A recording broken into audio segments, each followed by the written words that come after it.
Raisi wa TLS Boniface Mwabukusi amelitaka jeshi la polisi liweze kujitokeza hadharani na kueleza ni kwa nini siku ya jana lilitumia nguvu kubwa katika ukamataji wake wa kumkamata mwenyekiti wa Chama cha Demokrasia na Maendeleo Chadema Mheshimiwa Tundu Lissu. Jana Lissu alikamatwa na jeshi la polisi pale katika wilaya ya Mbinga mkoani Ruvuma, na kile ambacho anakihoji Boniface Mwabukusi ni kwamba kwa nini jeshi la polisi lilitumia nguvu kiasi kile, tena kwa raia ambao hawakuwa na silaha ya namna yoyote ile. Sasa Boniface Mwabukusi ameweka chapisho lake hapa kwenye ukurasa wake wa X, yani zamani ilifahamika kama Twitter. Boniface amehoji na kusema ya kwamba tunafuatilia kujua nini kimejiri na kwa nini nguvu kubwa kiasi kile ikatumika eneo ambalo Chadema na wananchi walikuwa wakitumia haki yao ya kujumuika kwa kufuata sheria.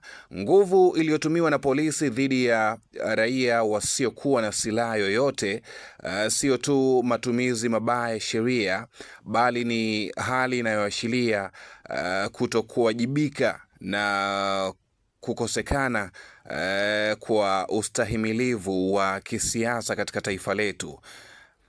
Kulikuwa na namna nyingi za kiuweledi ambazo zingeweza kufanyika bila rabsha wala risasi au mabomu ya machozi.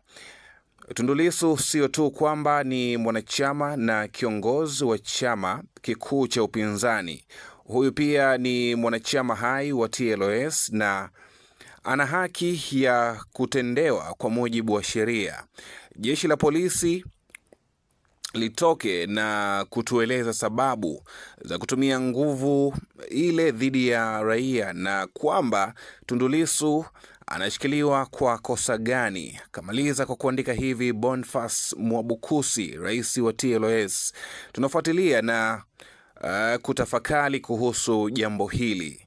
Hili ni chapisho ambalo ameliweka kwenye ukurasa wake wa X, zamani ulifahamika kama Twitter, rais wa TLS Boniface Mwabukusi. Lakini takumbuka kwamba siku ya jana pale wilayani Mbinga mkoani Ruvuma, kiongozi wa chama kikuu cha upinzani ambaye ni mwenyekiti wa Chama cha Demokrasia na Maendeleo Chadema Tundu Lissu alikuwa akifanya mkutano wake pale katika wilaya ya Mbinga mkoani Ruvuma, lakini majira ya saa 12 za jioni, kwa mujibu wa taarifa ambayo ilitolewa na Chama cha Demokrasia na Maendeleo Chadema, ni kuwa kiongozi wake alishikiliwa ama alikamatwa na jeshi la polisi baada ya kuwa amemaliza mkutano wake na wananchi, ikiwa ni mkutano wa muendelezo wa kampeni yao ya No Reform No Election, ambapo kwa siku ya jana walikuwa katika wilaya ya Mbinga mkoani Ruvuma. Nini ambacho pengine jeshi la polisi litaweza kujitokeza hadharani kama jinsi ambavyo mwanasheria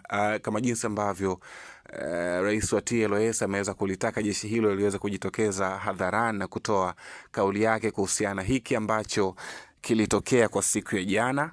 Endelea kukaa karibu na Dream TV, lakini usisahau kusubscribe, kulike na kushirikisha taarifa hii kwa marafiki wengine.